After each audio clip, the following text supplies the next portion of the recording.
Hey everyone, Karan here from TechRevs, and today you're watching the review of the Asus ROG Phone 3. Before we get into a full proper review, I will admit is not very much in favor of this phone. Let's get with the unboxing.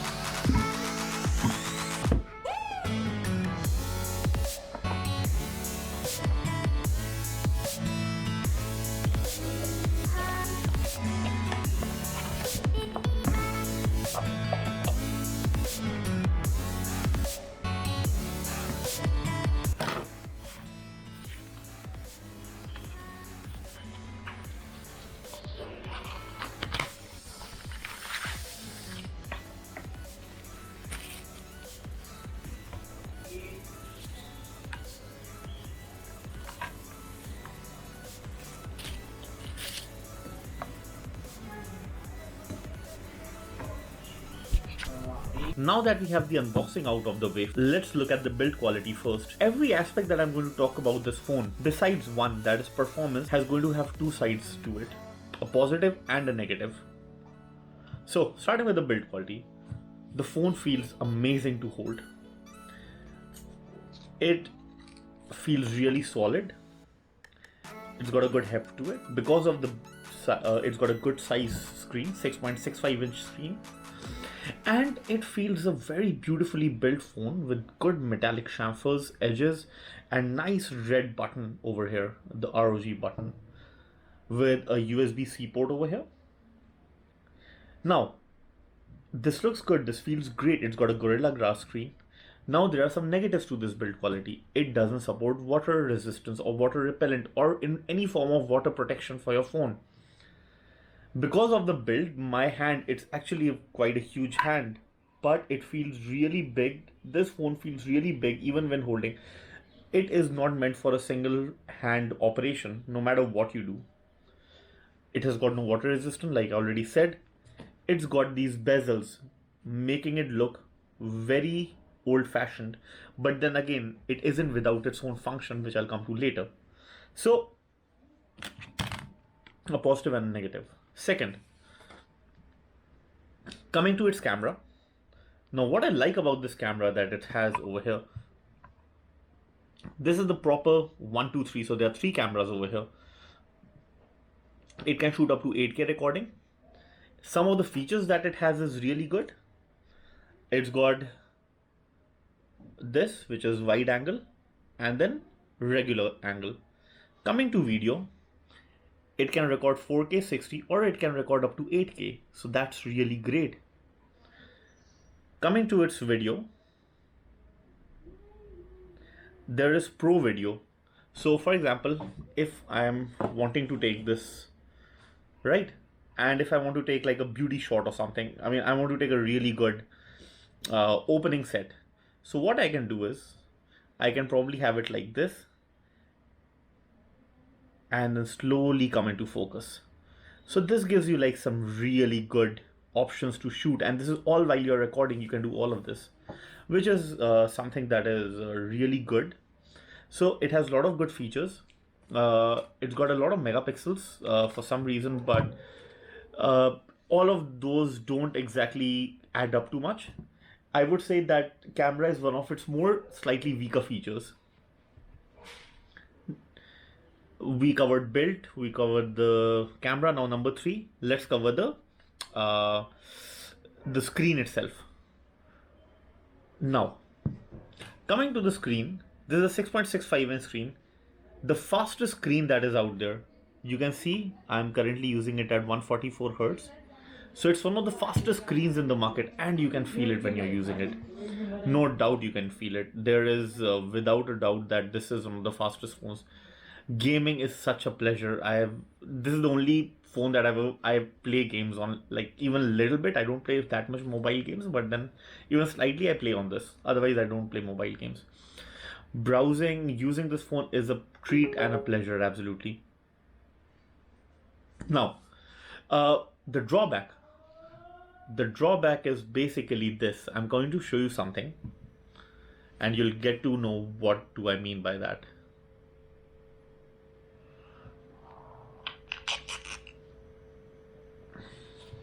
Now this is the trailer of Batman. Now you can see that it's very washed out in nature. It doesn't feel that good. The blacks are not that inky black. The colors are just faded. It's not that deep black that you come to expect from an AMOLED screen that they claim that this has. I still would say maybe this is not even an AMOLED screen. It feels like a LCD screen, honestly speaking, and it's a very washed out screen. 144 hertz, hands down, it's one of the best features that it has. But besides that, I think the screen needs a lot of work. They need to do a lot of color calibration with this before it can become fully functional. I never truly feel, even when I'm closing the screen like this, and when I open it doesn't feel as if it's completely, that the pixels are completely turned off like it should happen on an AMOLED. I used to use a Samsung Galaxy S9, and coming from that, this is just a straight up downgrade for me. So one thing that is good about the screen is that it's got 144 hertz, and once you get used to that, there's no going back. Like, don't let people fool you that and say that between 90 hertz and 144 you can feel the difference. Trust me, I have been using 60 hertz. Between 60 and 90 there's a huge jump, but between 90 and 144 hertz also there's a good amount of jump, which actually makes a significant difference in the way you use. But yeah, that switch between 60 to 90, that is one of the biggest jumps that I can feel. So that is about the video. Now let me tell you about the next feature that it has, about its audio. Now audio covers a lot of things. First of all, let's just try to cover the most positive part about the audio. Let me play a trailer.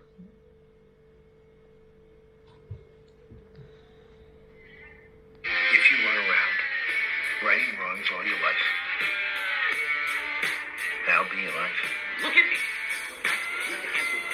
I'll also take that bike lock and that aluminum bat.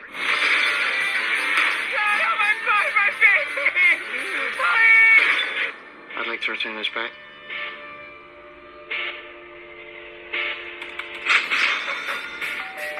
What? I sell you some goddamn cookies is what? You like cookies, or are you as weird as you look? I like cookies. You like music? Now, coming to its negative aspect, one which is more of a nitpick, I'll say, but it still is an issue. Like right now, this is in blue and it's around at 75% volume, or 80% you can say. Let me play. My name's Bill. Just see the next step that comes. What are you doing alone with my 15-year-old daughter? You want to greet my sister? Greet this. It is getting hard to tell you. Are you understanding what I say? What I'm saying? It basically, there's between that 75 to 80% volume difference, there's more than half of the sound difference. I don't understand what's happening. And now let me show you what happens, once you're going from 75 to 0. The volume levels don't go down that much. Bruises from the new ones. Hey, what's this picture of? There's so many levels. I'm constantly pressing it, but it doesn't make that much difference. So Car should have been yours. maybe it's a nitpick, but it's something that impacts me. It feels very annoying. It just feels that it's inconsistent, and it doesn't feel that it doesn't feel that good. I mean, the sound is like just brilliant. The sound is just brilliant, as you could see. There are two channels over here.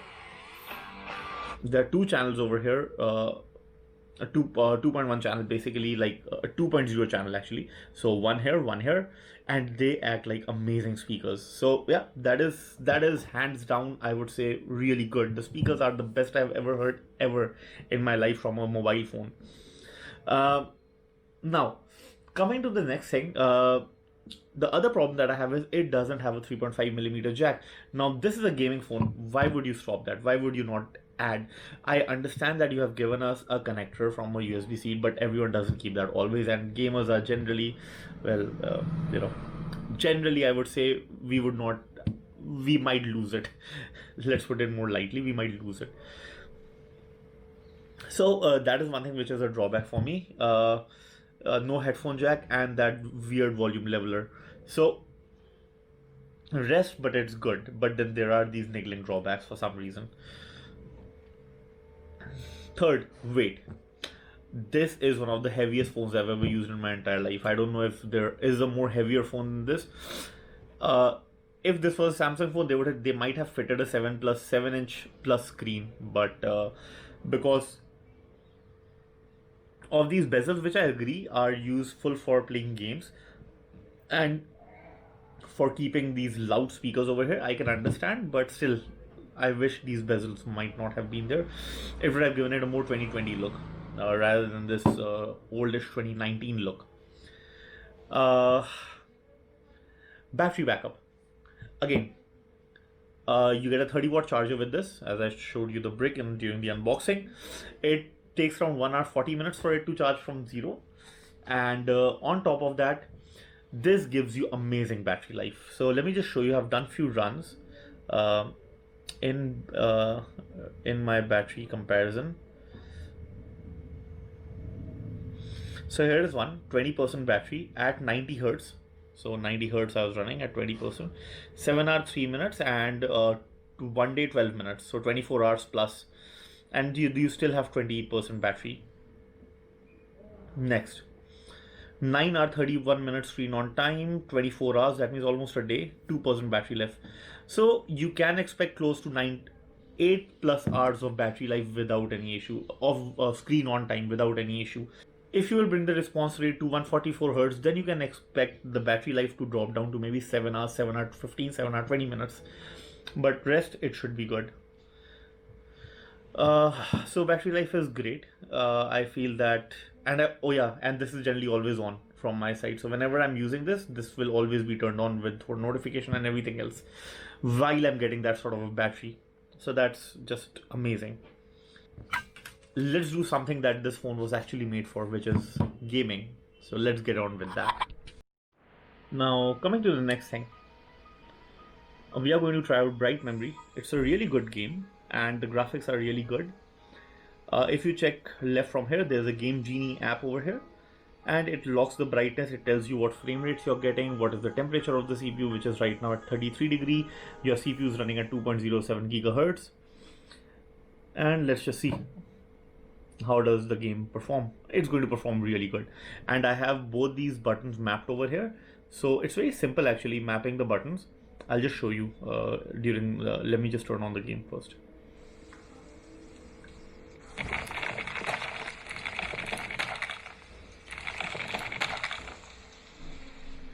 So this is Bright Memory. Now you can see this is aim, and this is fire, aim and fire, and it is so damn good. It just feels like it feels like a proper button. So yeah, it's really good and very sensitive.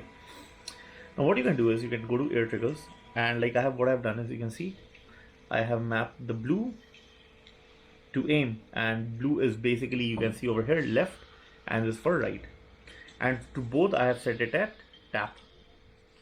You can tap it. You can set it at dual partition, swipe horizontal, vertical, off. Lot of functionality that you can have. What I have done is I've basically left it at that, and it just gives an amazing feeling. Let's see what frame rate you're getting. You're getting full 62 frames per second. There's no drop. Now the problem is that this game is limited to 60 FPS, so you can't really do much.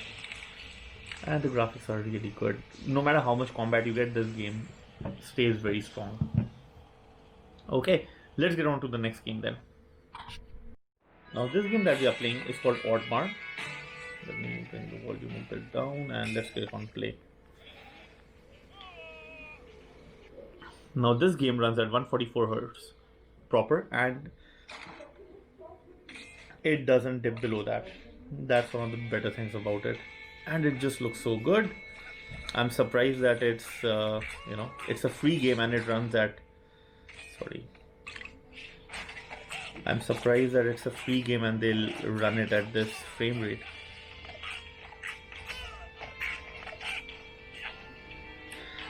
Sorry guys, let me just concentrate and play the game.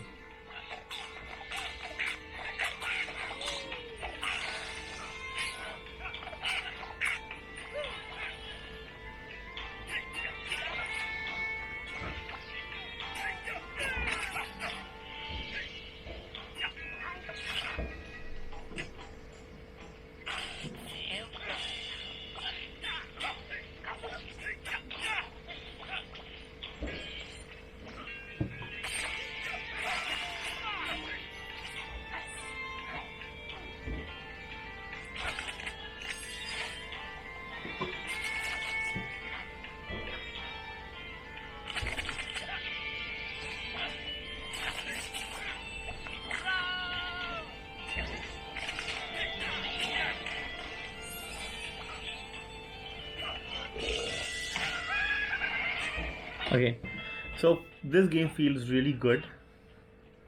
As you can see, it's super smooth. You can feel those 144 FPS really pulling through. Again, 144 hertz, really good. And yeah, that's mostly about it. The gaming experience is really good. I feel that this is one of the better smartphones out there. But personally for me, I will no longer be using this phone. I will finally be switching to a Samsung Galaxy S20, sorry, or maybe a OnePlus something. Leave in the comments down below which phone should I buy and which one would you suggest if this is too bulky for me and I'm hating the display like anything, but I'm liking the battery life. So what phone should I get? Let me know. I have been using Galaxy S9, I used Galaxy S3 before that, S5 before that, and then the original Galaxy S1. So that was my first smartphone, expensive one. So my suggestion is, if you are like me and if you have my sort of requirements and if you hated what I hated about this and loved what I love about this, and if those hates don't matter that much, then go ahead for this phone. Otherwise, don't buy it, you'll really regret it. So if you like this video, guys, like this video, share this video, and subscribe to my channel for more such video. Thank you so much for watching, guys. See you in the next one.